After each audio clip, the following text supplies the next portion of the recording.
Okay. All right. Thank you. Oh, hey. Yummy. Thank you. Thanks, Aves. That was so good. You know, all those years, 25 years of doing the Oprah show and going into work at 5:30 in the morning in the makeup chair by 6:30 and literally crawling home at night for 25 years, I used to wonder what the ladies who lunch were doing.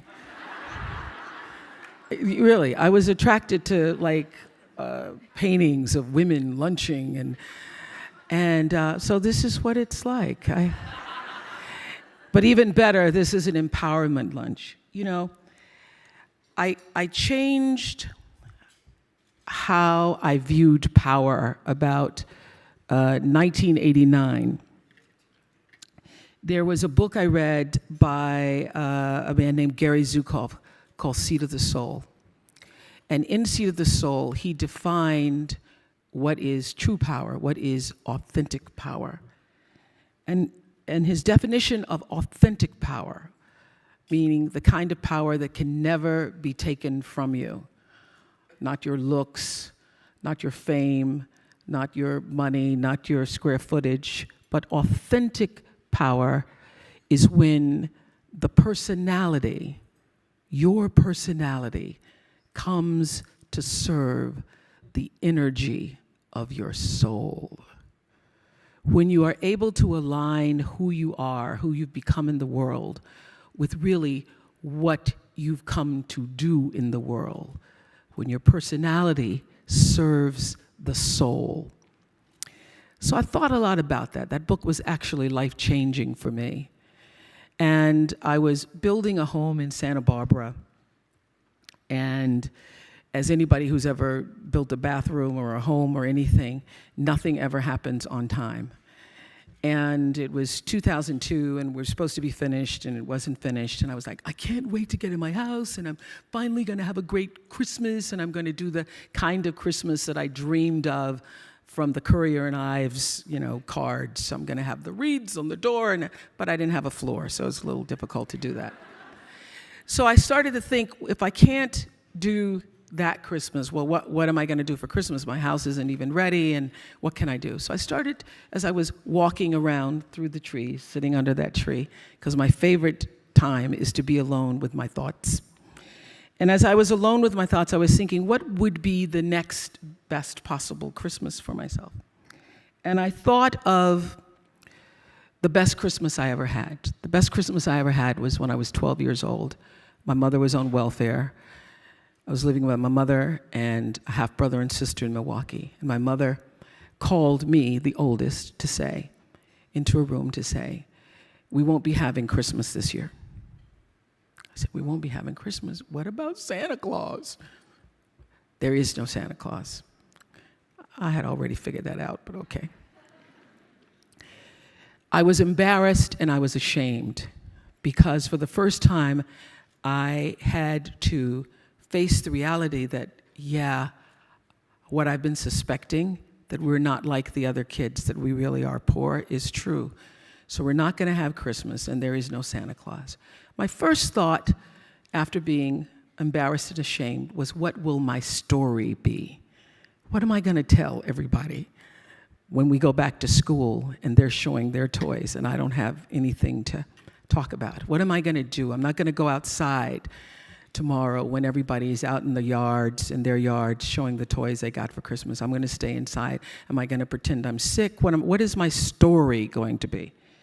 Well, late that night, some nuns showed up at our house, and they brought a basket of food, and they brought toys for my brother and my sister. And I was overwhelmed with joy that those nuns showed up. Not because they brought me a Tammy doll when I really wanted a Barbie doll.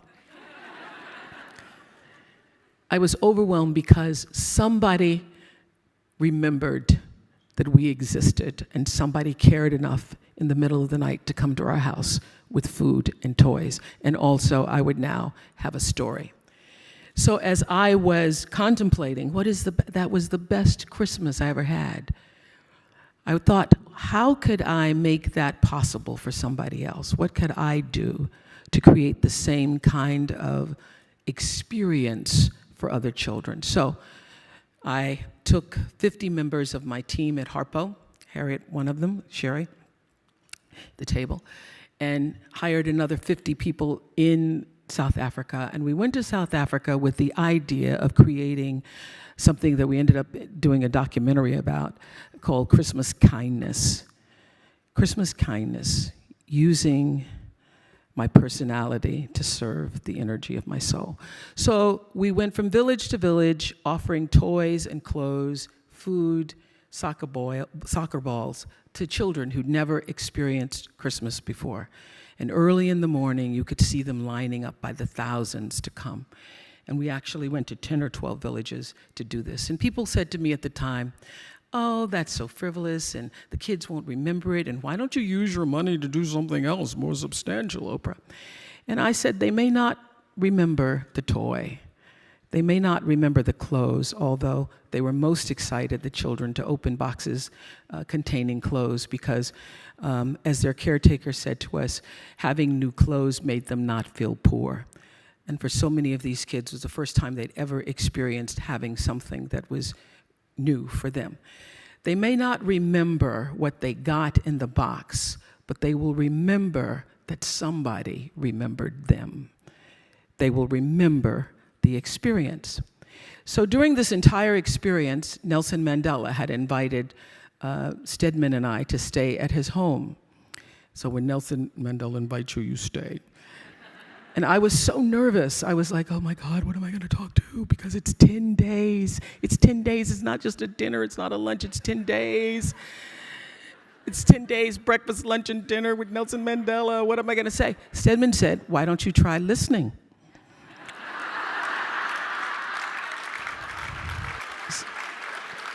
So I did. I had 29 meals with Nelson Mandela. At first, really, I was very, like, oh my God, it's Nelson Mandela. And by the third or fourth day, he and I would sit together in his living room, sharing the paper at the end of the day, talking about events in the world. And one of the things we came to talk about the most was the power of education to overcome poverty. So in one of those lucid moments, I said to him, well, I've always wanted to build a school. He said, you want to build a school? Oprah, you want to build a school? So he got up and made a phone call to the Minister of Education. I wasn't planning on building it then. But all right. The Minister of Education comes over later in the day and we start the process of building a school. The reason why I wanted to build a school, because I tried different things, because I always knew, even before I could articulate, that my personality needs to serve my soul. I always knew that to whom much is given, as the Bible says, much is expected. Much is not just expected, much is required. So from the first time I came to Chicago and started to make more money than I needed to actually pay my bills, I reached out and was going to form a sister group trying to help young girls in the project. And I discovered I wasn't able to do what I really needed to change the trajectory of those girls' lives, because every girl that we would take out of the project and spend time with on the weekends, my producers and I, they would have to go back home into the same environment, and it was impossible to just change the way they saw themselves in the world. So by trial and error, I knew that in order to literally change the way a girl sees herself, I would need enough time to spend with her, to be able to hire the right kind of teachers, the right kind of administration, to be surrounded by a nurturing environment, to allow that girl to change the way she felt about herself and saw herself in the world. So the idea of creating a boarding school that was surrounded by beauty, the kind of school that I would want to go to. And I tell you, when I first sat down with the architects and said, I want to build a great school for leaders that will change the lives of women, and they will be able to break the cycle of poverty for themselves and their families forever and become a part of the real and true new and free South Africa. Well, the architect said to me, well, these are poor girls. These girls. I said, well, where are the closets? Where's the space? Where's the drama? Where's the theater? And they said, well, these are poor girls. These girls really don't come from families with clothes, and a lot of them have lost their families. And I said, but they will have clothes, and they will be able to do drama, and they will be able to excel beyond anybody's dreams. And that is exactly what has happened 5 years later.